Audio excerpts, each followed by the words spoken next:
ఒకప్పుడు బతుకు భారమని రాష్ట్రంలోని ప్రతి పేదవాడు అనుకునేవాడు. కానీ ఇప్పుడు ఆ మాట వినిపించదు. ఆ ఆలోచన దరిదాపుల్లోకి రాదు. మా బతుకుపై మాకు ఆశ ఉంది, మా బతుక్కి ఓ భరోసా ఉంది, మా బతుక్కి ఓ భద్రత ఉంది అంటున్నారు పేదవాళ్ళు. ఆ నమ్మకం, ఆ భరోసా కల్పించింది ఎవరో కాదు, సీఎం వైఎస్ జగన్ అని గర్వంగా చెబుతున్నారు. ఎందుకు? సీఎం జగన్ ఆ పేదలకు ఏం చేశాడు? ప్రజలు మా జగనన్న అని ఎందుకింత ధీమాతో చెబుతున్నారు?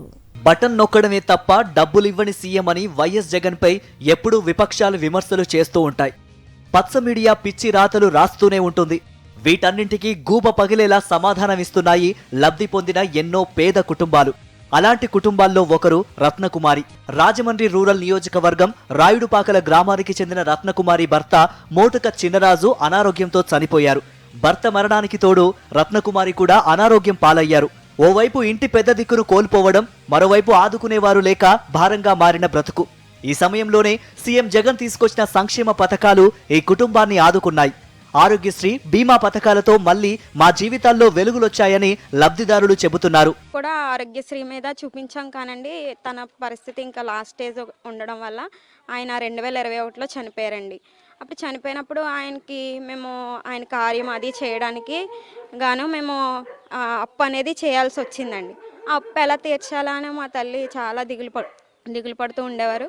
అప్పుడు వాలంటీర్స్ సచివాలయం నుండి ఫోన్ చేసి, వెల్ఫేర్ అసిస్టెంట్ అండి, ఆమె ఫోన్ చేసి, అమ్మ మీ నాన్నగారు చనిపోయారా, ఎప్పుడు చనిపోయారు, మీరు డెత్ సర్టిఫికేట్ అప్లై చేశారా అని వివరాలు అడిగారండి.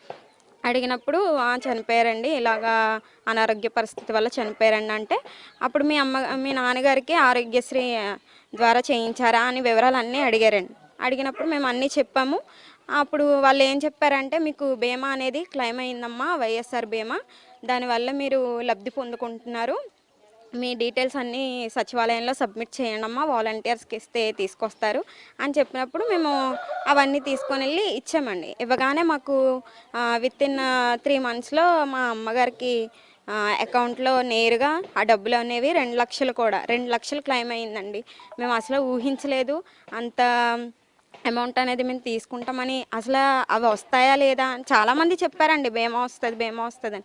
అవి వస్తాయా లేదా అనేది నాకే డౌట్, సందేహపడుతూ ఉండేదాన్ని అప్పుడు. కానీ వైఎస్ఆర్ జగనన్న నిజంగా మా తరపున ఉండి, ఒక అన్నలా ఉండి మాకు ఎంతగానో బాధ్యత తీసుకున్నట్టుగా అనిపించిందండి. ఈడొచ్చిన కూతురికి పెళ్లి చేయలేనేమోనని భయపడిన రత్నకుమారిని కళ్యాణమస్తు పథకం ఆదుకుంది.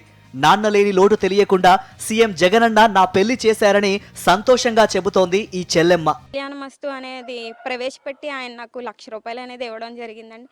దాని ద్వారా నేను ఎలా లబ్ధి పొందానంటే, ఆ ₹1,00,000 అప్పు నేను తీర్చగలిగానండి. నా పెళ్లికి అయ్యేటువంటి ఖర్చులకి ₹1,00,000 అప్పు అనేది నేను తీర్చగలిగానండి. ఒక 3 నెలల్లోనే నేరుగా మా అమ్మ అకౌంట్లో పడిపోయినాయండి. వెంటనే మేము ఆ అప్పు కూడా తీర్చేయగలిగామండి.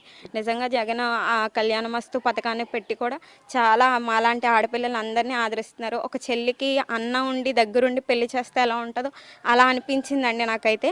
ఖచ్చితంగా నేను దానికి చాలా రుణపడి ఉంటానండి అన్నకి. గాలొస్తే కూలిపోయే ఇంట్లో ఎలా ఉంటామోనని భయపడే స్థాయి నుంచి ఇప్పుడు సొంతింట్లో హాయిగా ఉండగలుగుతోంది రత్నకుమారి కుటుంబం.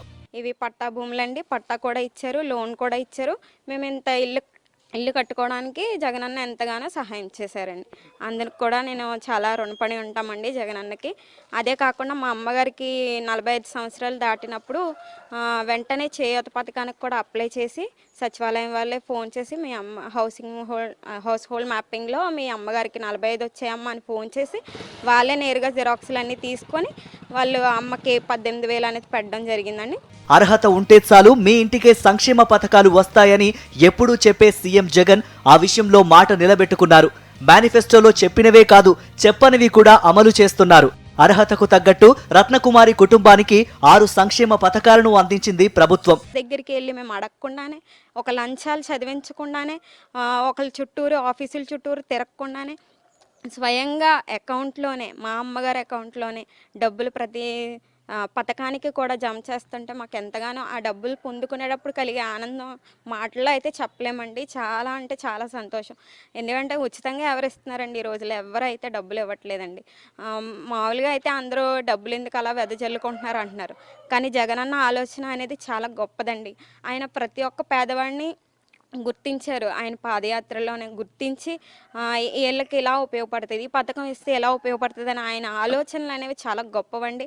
అవి మళ్ళీ జగన్ వస్తే ఆ ఆలోచనలు ఇంకా అంతకంతకు రెట్టింపు చేసుకుంటాడని నా నమ్మకం అండి. ఆయనకి మరొక అవకాశం మళ్ళీ మళ్ళీ ఇవ్వాలని నేను కోరుకుంటున్నానండి. మా కుటుంబం తరపున ఆయనకి ఎప్పుడూ సపోర్ట్ ఉంటుంది. సంక్షేమ పథకాలను అందించడమే కాదు, అర్హతకు తగ్గట్టు యువతకు ఉపాధి కూడా చూపిస్తున్నారు సీఎం జగన్. డిగ్రీ చదువుకున్న రత్నకుమారి కూతురు సరిత ఇప్పుడు వాలంటీర్గా పనిచేస్తున్నారు.